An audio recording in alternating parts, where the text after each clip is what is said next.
is temporary. Remember that. And what you should do is go, this is an opportunity to learn from, not an opportunity to have a pity party, right? That's just going to attract more adversity.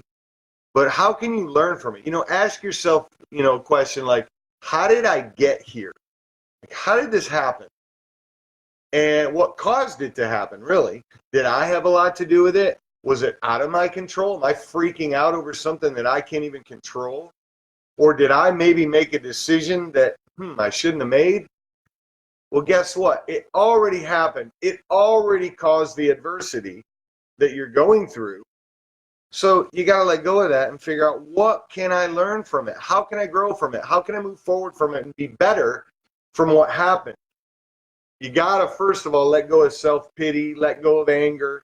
None of that is going to help you overcome and actually be a benefit to you to move forward in the rest of life. Because guess what? Adversity is coming again. You always want to ask yourself, so here I am, what choices do I have right now? We all have choices. Here's what I've learned. Great leaders remind themselves of the choices they have when they're faced with adversity. What's the outcome you most want to happen? Ask yourself that. What is the outcome that I most want to have? Are there other outcomes, maybe that aren't your preferable outcomes, but outcomes that would be good, that would be able to help somebody else, help you learn from it, right? As you're kind of going through and dissecting what it is that's happened or the storm you're going through. Then ask yourself, what is in my way to really get the outcome that I want? What's stopping that from happening? And then is there an actual way to get that thing out of the way so that you can get the outcome you want? See, what's happening is instead of just reacting like we talked about the other night, responding and reacting, instead of reacting, you're really dissecting this adversity and figuring out why it happened in the first place and what you can do about it. Whenever something's bad, a friend of mine used to say this a lot. Whenever something bad happens, just sit back and go, isn't that fascinating? See, when you say that and you can kind of laugh about it, here's one thing I learned. If you can laugh about something or bring humor into it, a lot of people don't realize this. Humor, when you laugh a lot and you bring on humor spawns creativity. Well, guess what? What do you need more than ever when you're facing adversity? You need creativity. So you got to sit back and laugh about it. You have to embrace the opportunity and view it as a real chance to grow. Now, I want to talk about storms, right? These storms of adversity, little, middle-sized ones, and some that seem really devastating to you. But you're still here on earth. You're still breathing. You still have to face tomorrow. You still have people counting on you. You still have people depending on you. So you can't just throw in the towel.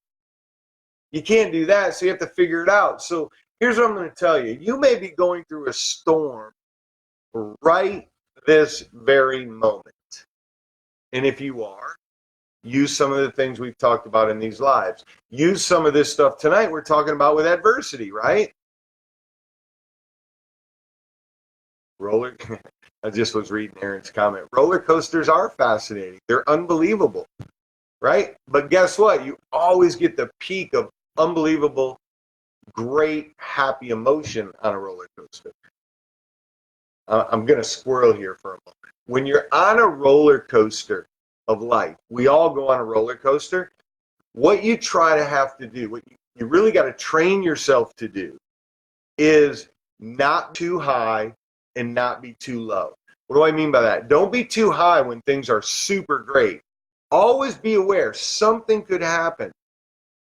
But when you're really, really low, don't be too low, because when you just want to throw the towel in, you're never going to figure out how to overcome it and get back at the top of that roller coaster, and then try to just make your life more even keeled rather than the highest highs and the lowest lows. I've had to do that in my own personal life. Okay.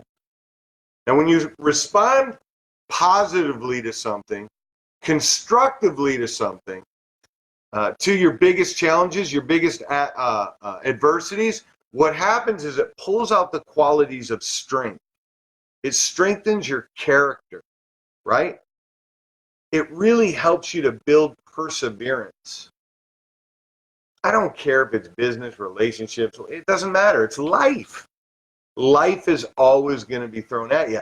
And you may be going through that storm right now. Maybe you just came out of the storm. You might be going, hey, my life's good.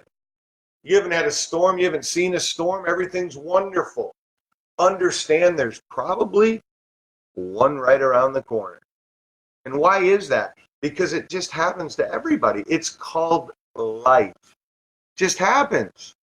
And so part of the secret to living a successful, happy life is to understand and be ready and know that these things are going to happen no matter what. You're no different than anyone else. Stop telling yourself, why does this always happen to me? It never happens to anyone else. It always happens to me. Kicking the tire, right? You ever find yourself doing that? Guess what happens? The law of attraction takes over and more stuff continues to happen and more stuff spirals out of control. Stop making it a pity party and start making it an education party to learn from, so that, I'm not saying adversity isn't coming again when you learn, because it is coming again, but that specific situation that you learned from that you could have handled better, that you could have made a better decision. Maybe it was just the decision of being around the wrong people. Who knows what the decision you made that caused the adversity, but just learn from that so that specific situation, hopefully, will not happen ever again, right?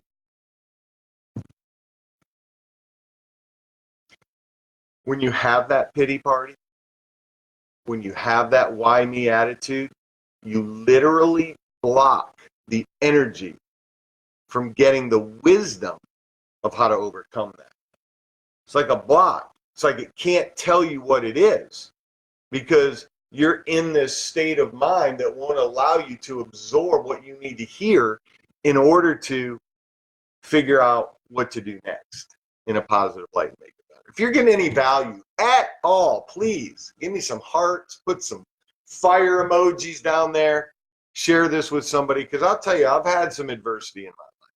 We have faced some things in my 47 wonderful young years on this earth. I know you thought I was 27.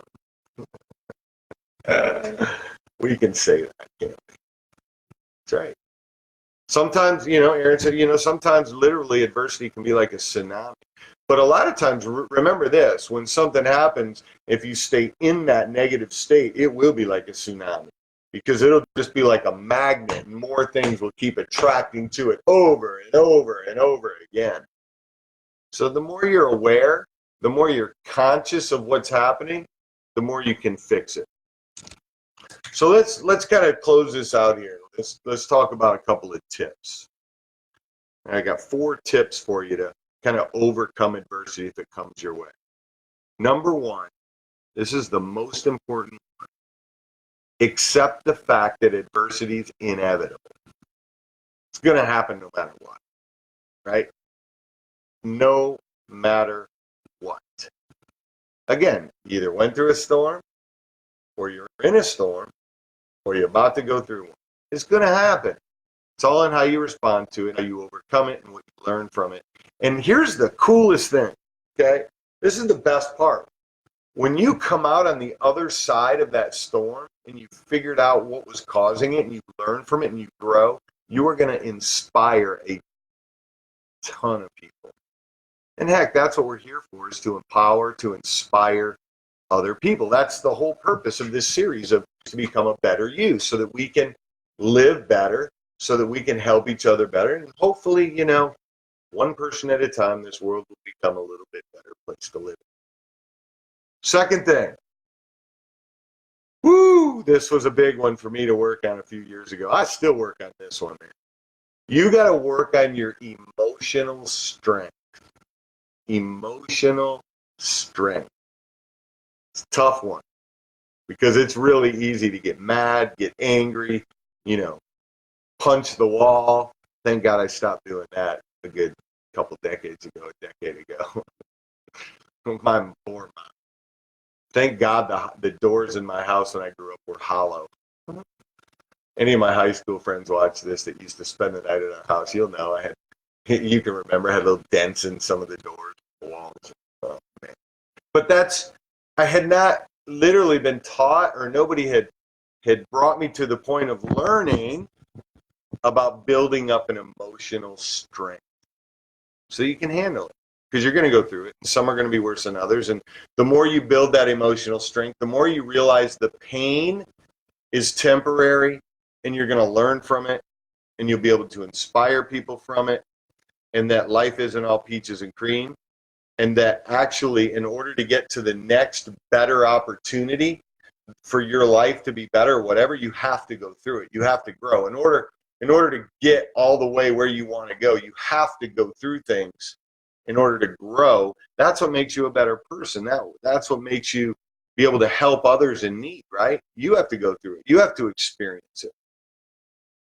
Number 3, this is a good one too. You got to build a support system around you.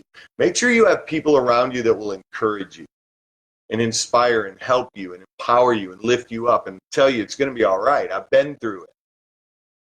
You have to get the inspiration, which is number 4 on my notes here.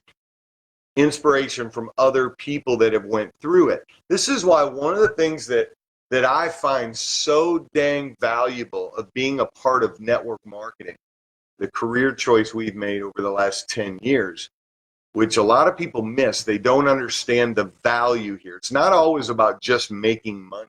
One of the things I love about our industry that we're in is that it's about lifting other people up and empowering people, and you sit yourself around like-minded, positive people who are there to be there for you when you fall, to inspire you, to pull you up, to lift you up, to make you feel like it's really not so bad. I can overcome this. To be there to help you overcome it. To be there when you do fall, they're there to lift you up. It's important to surround yourself with a support system.